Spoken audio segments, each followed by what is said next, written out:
In our EGR598 class, we were tasked with researching and designing a bio-inspired laminate robot. Laminate robotics offer a unique platform for rapid manufacturing of foldable designs, which allows for frequent design iterations. The biological inspiration for our robot is the tortoise, which is best described by a static robot with 4 legs that move independently to grant 2-dimensional motion. The tortoise only moves 1 leg at a time. The incremental pattern of the leg movement is important for stability as 3 legs are always on the ground, which is a characteristic of a static robot.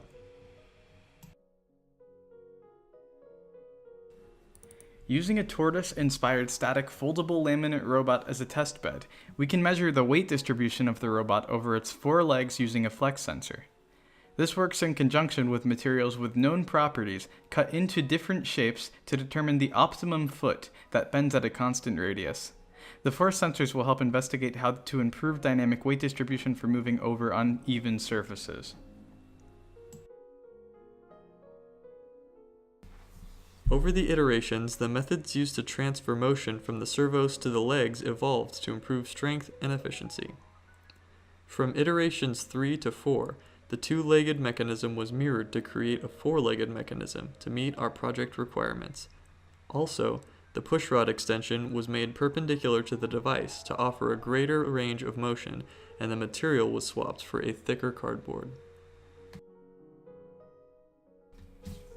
From iterations 5 to 7, an important improvement made was the method of motion transfer from the servo to the upper leg. The upright extension that attached to a pushrod was intended to be rigid, but ended up either bending or breaking.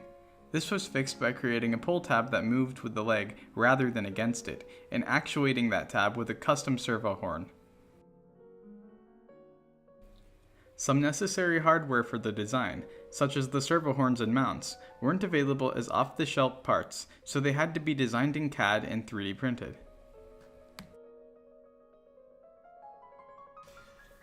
The laminate manufacturing process requires that the hinges and holes of the device be cut first. This includes the paper, adhesive, and flexible layers. In our case, we used castellated hinges because they are stronger than flat hinges.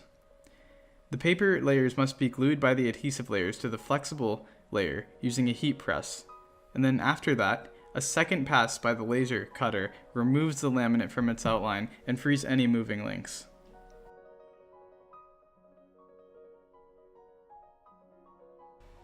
Sensing was accomplished by using a flex sensor, which is a variable resistance sensor that changes resistance with respect to its radius of bending. In order to optimize the sensor, the foot is made out of a material with known properties to measure its deflection. Using the cantilever beam model for deflection, a changing width with respect to length can be found to ensure the sensor bends with a constant radius, increasing sensor data accuracy.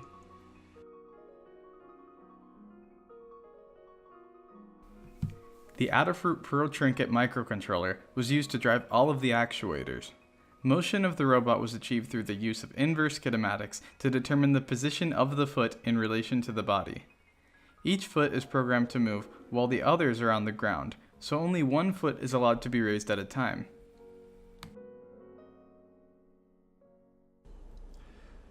Ideally, we would have liked to figure out the best shape of foot by looking at the best data output by the deflection sensor, and also use that data to better balance the device. However, because the data that the legs we tested was always difficult to interpret, we were unable to come to an accurate conclusion. Based on our calculations, we do think that a rounded arrowhead shape is optimal for performance. In looking at the future of this project, the most important improvement to be made would be to choose a more rigid material for the rigid layer of the laminate, or design the limbs to withstand more force without buckling. There is also the possibility of changing to a better microcontroller to avoid glitching. With better stability, we would be able to record usable data and come to legitimate conclusions about our device from there.